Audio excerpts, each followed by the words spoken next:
TV प्रतिनिधि बालू सातपुते चिमूर विधानसभा के अंतर्गत आने वाले विभिन्न जगहों पर जाकर लगातार मतदाताओं से मिलकर उनके मन की बात जान रहे हैं। तो आइए देखते हैं बालू सातपुते ने जब मतदाताओं से उनकी राय जानी तो उन्होंने क्या कहा। इस खबर में चिमूर विधानसभा पर सीटीवी के प्रतिनिधि बालू सातपुते लगातार नजर रखे हुए हैं और इस संबंध में बालू सातपुते मतदाताओं के बीच में जाकर इस विधानसभा चुनाव के संदर्भ में मतदाताओं की राय जान रहे हैं। तो वही सुनते हैं सीटीवी के प्रतिनिधि बालू सातपुते ने जब इस विधानसभा चुनाव के संबंध में मतदाताओं से बातचीत की तो उन्होंने क्या कहा। नमस्कार, चिमूर विधानसभा रणसंग्राम मध्ये आपलं स्वागत। आपण बघत आहात सीटीव्ही न्यूज। आज आपण आलो आहोत चंद्रपूर आणि गडचिरोली जिल्ह्याच्या बॉर्डरवर असलेलं चिमूर विधानसभेतील आखरी टोकावरचं हरदोली या गावात। आपल्या चिमूर विधानसभा क्षेत्रामध्ये 13 उमेदवार उभे आहेत। हो, तर कसा उमेदवार निवडून यावा आणि त्या उमेदवाराकडून काय अपेक्षा ठेवावी असं आपल्याला वाटतं? नाही आपल्याला अपेक्षा काही नाही, पण आम्ही नाही का आम्ही काँग्रेसचा नाही का उमेदवार निवडू असं आम्हाला वाटत आहे। आणि काँग्रेसच्या उमेदवारांना कोणती कामे करावी गावातली किंवा आपल्या शेतीत? गावातले आपले रोड आहेत, आमचा लाडच गाव आहे एक नाही का, आम्हाला पुलियाची जरूरत आहे। अच्छा, आणि आमचा त्या लाडच गावचा पुनर्वसन झाला पाहिजे अशी आमची गावकऱ्याची मागणी आहे। अच्छा, तुम्ही लाडतचे की चिखल? आम्ही लाडचचे। तुम्ही लाडतचे? हो। तर त्या लाडतचा जो पुलाचा प्रश्न अजून सुटलेला नाही का? नाही, पूल चालू आहे पण आता गेल्या वर्षीपासून चालू आहे पण अजूनपर्यंत नाही का तो पक्का व्हायला अजून पुलिया पक्का व्हायचा आहे आणि तो पूर्ण व्हावा असं वाटते तुम्हाला? पूर्ण व्हावा असं वाटते। हा, आणि उमेदवार कोण यावं असं वाटते? काँग्रेसचा उमेदवार यावा असं वाटते असं तुम्हाला? आपण आता आलो आहोत चिखलगाव या ठिकाणी। काकाजी, चिमूर विधानसभेत 13 उमेदवार उभे आहेत। तर आपली काय अपेक्षा आहे की कसल्या प्रकारचा उमेदवार निवडून आला पाहिजे आणि त्यांनी कोणते कामं केले पाहिजे? आता आपल्या इकडे आमदार बोलल्याच्या नंतर बंटी भाऊ बांगडे आहेत, ते आता लोकनिर्णयानुसार चांगले आहेत। असेच उमेदवार पाहिजेत, असेच पद्धतीचे उमेदवार पाहिजेत। आम्हाला कोणत्याही कामाची गती त्यांना आमच्या गावासाठी बहुत प्रोत्साहन केलं आहे ना, पुण्याचे काम झालं आहे, विकास बहुत भरपूर केला आहे त्यांनी। अच्छा, त्यामुळे पुन्हा बंटी भाऊच पाहिजे? बंटी भाऊच पाहणार एक वेळा पाहिजे। तुम्हाला काय वाटतं? आबाजी, आपण या हरदोली गावात आणि हरदोली गाव हे चिमूर विधानसभा क्षेत्रामध्ये येते आणि एकूण 13 उमेदवार आहे। तर आपल्याला कशा प्रकारचा उमेदवार निवडून यावा असं वाटते की त्यांनी काय अपेक्षा आहे त्याच्याकडून तुम्हाला? आमच्या विधानसभेतच नव्हे तर या महाराष्ट्रात शेतकऱ्याला त्याच्या शेतात असलेल्या वन झाडे तोडण्यासाठी ही वन अधिकाऱ्याची परवानगी न घेता ग्रामपंचायत क्षेत्राच्या अधिकाऱ्याच्या परवानगीने वाहतुकीचा परवाना हवा। एक दुसरी गोष्ट, तुम्हाला उमेदवार कसा हवा? आम्हाला अपेक्षा काय आहे उमेदवाराकडून? उमेदवाराकडून म्हणजे या अडचणीची पाठपुरावा करणारा हवा। शेतकऱ्याच्या जमिनीवर बहिणीचा अर्धा हक्क, मग व्यापाऱ्याच्या किंवा भांडवलदाराच्या प्रॉपर्टीवर अर्धा हक्क बहिणीचा का नाही? आपल्या विधानसभेत कुठला उमेदवार निवडून यावा, कशा प्रकारचा उमेदवार निवडून यावा असं मला वाटतं आणि त्यांनी कोणते कामे करावे? आपले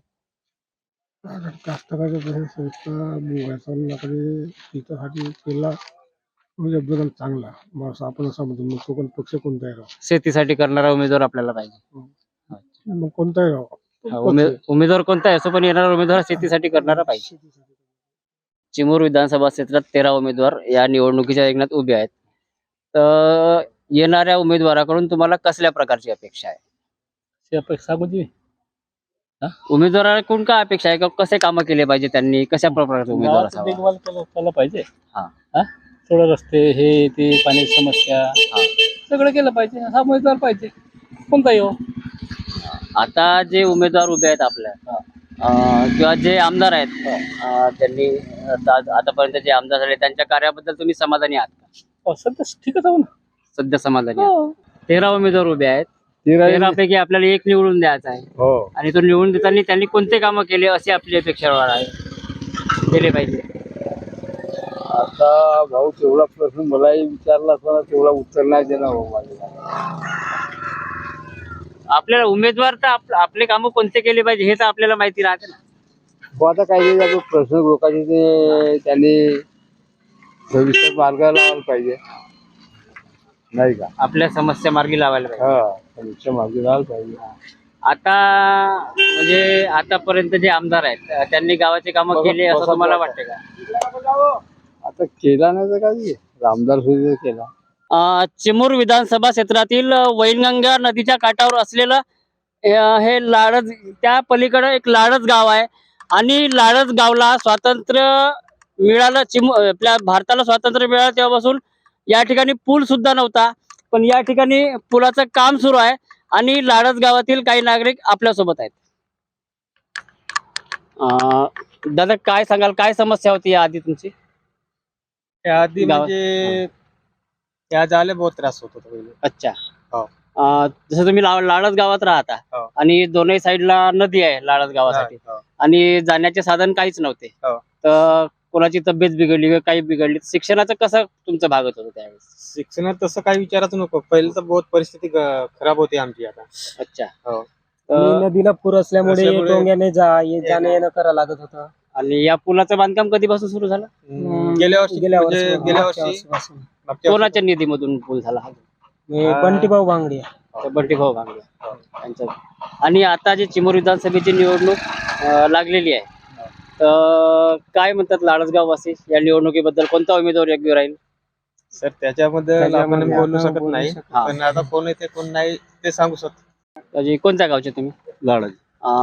आता जे चिमूर विधानसभा निवडणूक सुरू झालेली आहे आणि या निवडणुकीत 13 उमेदवार आहेत, तर काय वाटते कोणता उमेदवार आपण निवडून दिला पाहिजे आणि उमेदवाराकडून काय अपेक्षा असली पाहिजे आपली?